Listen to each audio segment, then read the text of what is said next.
Partner. हाँ, एको को मछली नहीं पकड़ा रहा है पार्टनर। बिल में डाल, बिल में। ना पार्टनर, सांप धरा जाला ना। हम यही से कह रहे थे ना कि मछली पकड़ना भी एगो कला है, यडी रंडी आदमी का काम नहीं है। कला है, कला में अति है। हाँ।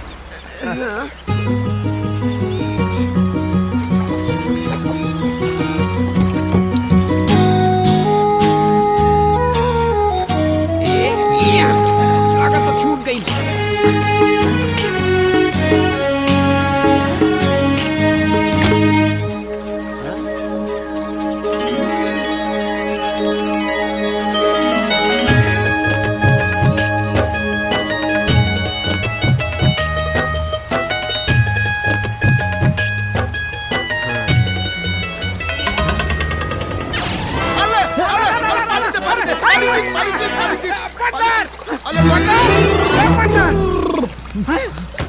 पार्टनर, वो लड़की में ऐसा का चीज देख लेला कि गलमुड़िया छितरा गई।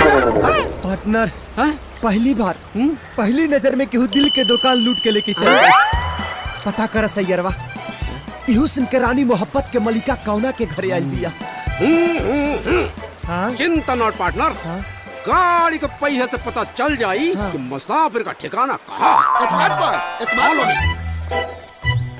ये देख पार्टनर,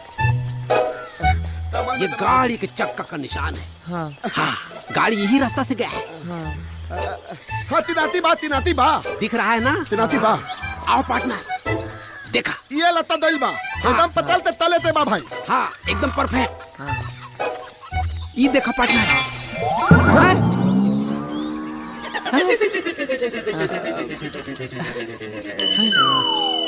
लादा ता एन्ने दईल बा ना है सीधे लगता। हाँ। पार्टनर, हाँ। ऐसा लग रहा है पार्टनर, हाँ। कि जैसे तुम्हारे प्यार के अरमानों पे हाँ। कोई बहुत बड़ा चोट हक दिया है। आदा नहीं है, हद ते लीप दिया है। सब घबरा गया है। हाँ।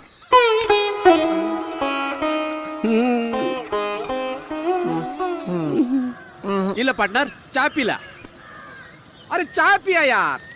मैंने तेरा लोग के चाय भागल जाता है। पता न हमारा दिल के चांद आसमान के कौना बदरी में लुकाइल बिया। टेंशन मत ला पार्टनर, मिल जाई। मैंने यहाँ चाय पियला से मिली रे। हाँ? अरे मिल जाए पार्टनर, डोंट वेरी, चलो चाय पिया।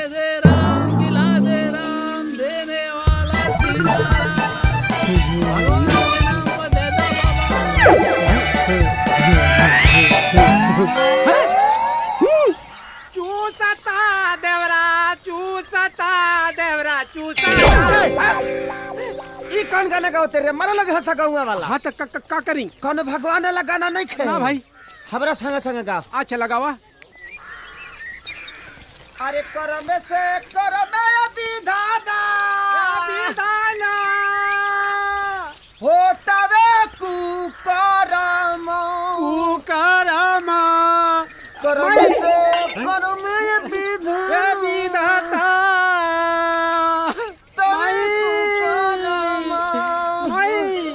हाँ पापा, हम पहुँच गए नहीं। पार्टनर, मिल गई। हाँ, नानी भी ठीक दिया। घुमाओ फिर। माई करमे से करमे विधाना दे माई। माता रुका। ए मतवा तनी हाथ पर ये खाना ना खिला देना।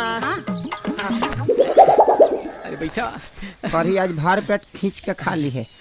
हाँ, तनी जल्दी से माता। माई। हाँ, ओवर एक्टिंग होता थुरा जीवो। कम करी। हाँ माई ठीक बा। हाँ, इला। अम्मा दे दा खाए के कुछ। कौना चीज में दी? में दे दा। यही में दे दी। हाँ हाँ, ला। हाँ, वही में उछल दीजिए। कोरी हा खा लेगा। हाँ, कोरी खा। आरवा चलो, चल अब के आराम भात से खा। घींचा। हाँ। खा ला। ए बबी तनी कोरिया के पानी पिया दी। पूजा, पानी ले आवा। खा खा रहे हैं। खा कर खा ली। ना तनी पानी। अच्छा, कुला का खइबा। हाँ। कैमे दी पानी? दे दा। ना रुक, गबड़ा जाएगा। तुमको बढ़िया बर्तन में पिलाएंगे।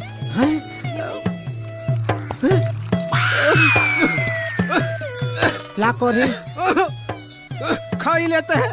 ना पिए बा।